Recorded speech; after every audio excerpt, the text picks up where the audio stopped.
Okay, so the first ride in 43 years, my old mini bike, and my wife's brave enough to give it a shot.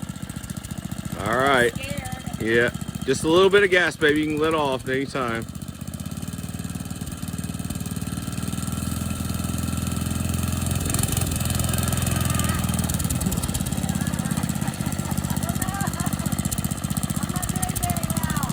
Give it a little gas and let off.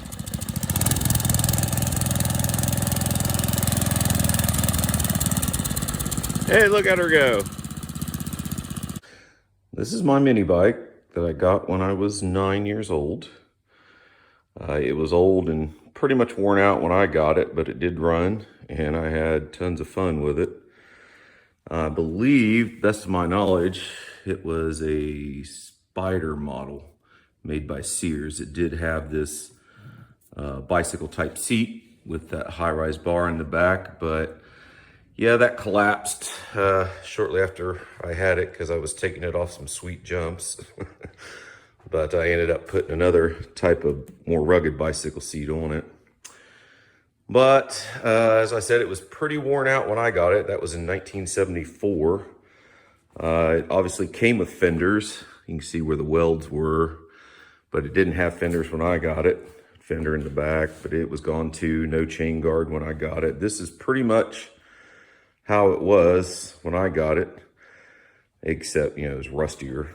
But I rode it until I was about, I think, 14 when the crank or the rod came out the side of the block. It blew up. And I drug it around now for 43 years after that, thinking someday I'll fix it up. I had collected a couple Honda engines I thought about putting on it, but then a couple years ago I found a used Tecumseh engine, which is what it had on it, and it was the same horsepower, 3.5. But this is a little newer because this engine, because it had a plastic tank, mine had a metal tank. But it is the same horsepower, and I was lucky because it also had the clutch with it, centrifugal clutch, and it was in good shape. I just replaced the bushing, the bronze bushing that's in there. The only other thing I had to replace was the rear wheel. This was the original wheel. The sprocket was pretty worn out, and it's welded to the wheel hub itself. So it was just easier to get a new wheel and tire. But even when I was young, when I got to be a teenager, I got larger. This thing would hardly pull me around. It had a 60-tooth sprocket, which is about 7 inches diameter. So I thought if I'm going to be having a chance at this thing at all working for me, I bought a 72-tooth, which is 9 inches in diameter. It's 2 inches larger in diameter, which slows it down but gives it more pulling power. And you saw my wife take the first ride on it in 43 years. And surprising, with that larger sprocket, it pulls me around now. And I'm 225 pounds now. So I was very shocked about that. So yeah, it does pretty good for me now. Has no problems taking me. What I'm going to do eventually, though, is I'm going to adapt this torque converter kit to it. And it'll slow it down a little more, but hopefully it'll make it easier on takeoff. It was kind of a dangerous thing when I was a kid, but I didn't care. The brake didn't work back then. It has what's called a scrub brake, and this scrub part was actually there was no spring or nothing. It didn't work. It was actually flipped over, and it would rub on this top side. When I got older, I started realizing I better fix that, and it had a hole here. So I ran a spring from there to there, but the bottom would drag and it'd wear out the tire. Well, I guess it wear out the tire. I didn't care at the time. But now I've added 2 springs, double spring mechanism. And so the main big spring is what will lift the pedal back up. But then I added this other little spring and adjusted it just enough to where the scrub part stays vertical as you press it. And then when it comes off the tire, it comes off and stays vertical and comes straight out. That way it doesn't rub. Show you another thing, if anybody's got one like this. I always had problems. This is a weak design, this long fork right here. And if I ran into anything, it would bend right in here. And a few times I had to like force it back out. And a lot of times I just wrote it curved. And when I did get it, I didn't know but time, but the forks and handlebars would always shake back and forth. They were very loose. Made it a little awkward, but as a kid, I didn't care. It ran. So I got older. So when I went to restore this thing, I took this all off and found out there was a bronze bushing all the way through here, and it was shot at the bottom.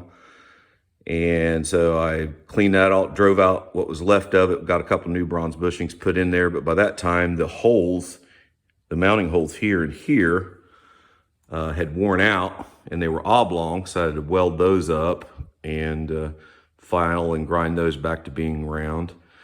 And also to take care, I knew if these things would bend when I was little, now I'm big. So a buddy of mine gave me an idea, and I did it. I cut this here with a saw, cut that off. These are hollow tubes, and inserted solid rod up inside, drilled some holes here, tack welded the rod inside, and drilled holes down here and tack welded the whole thing assembly. Now it's pretty tough.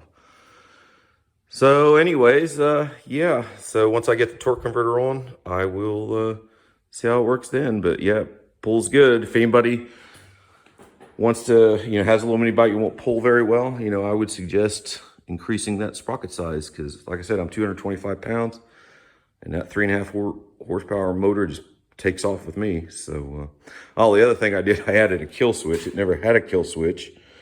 When I was young, it had this plug was bare, and it had like the forks with a nut on top, and somebody had put a springy piece of metal there. So if you wanted to kill it, you'd have to push it with your finger. If you weren't careful, it'd shock the crap out of you. So yeah, now I got a kill switch. Never had that. So anyways, drug it around for 50 years. Finally, after 43 years, finally got it all back together and running. All right. So I got the torque converter mounted to this engine. Ended up being a little bit more work than I anticipated, because I ended up having a clearance issue with this brake mount right here.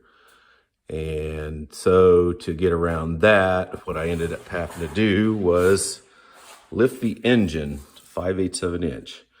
First, I cut a 1/2 inch thick plate, drilled it, tried that, and it would clear, but the belt would just touch. And so then I went back and made another plate, 1/8 of an inch, lifted up another 1/8 of an inch, and I'm doing pretty good right now. So I got just enough clearance.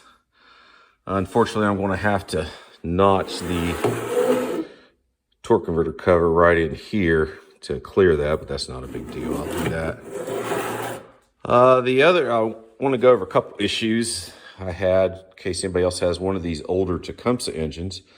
I believe this is late 70s, early 80s. And the mounting bolts to mount this torque converter plate, the threads in the case of the engine are American.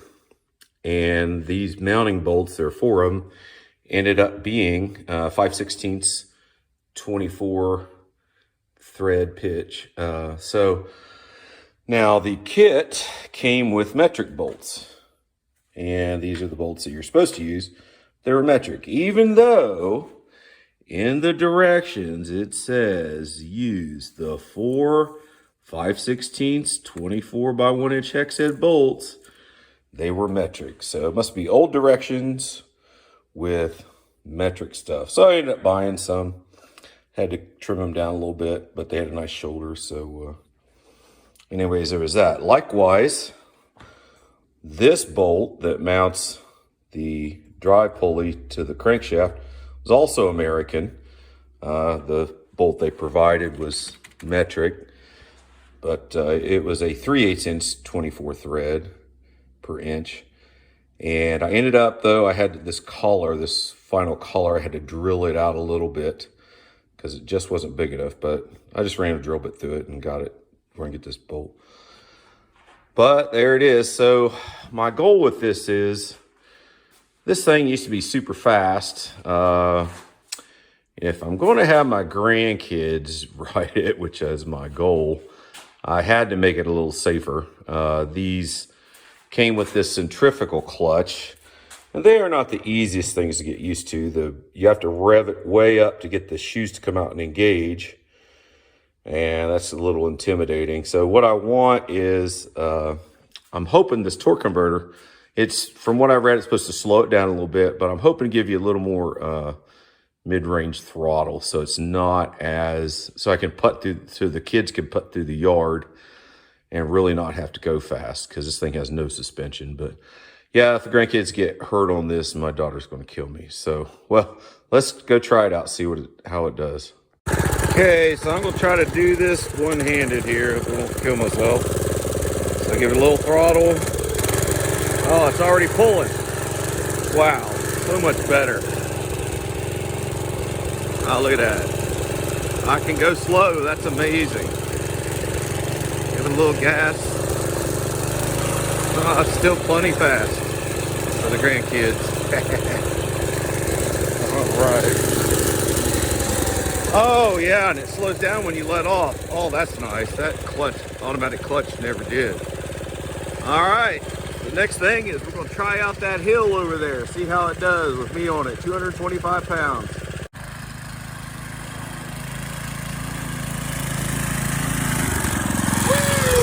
Oh yeah, that never would pull me like that when I was a kid.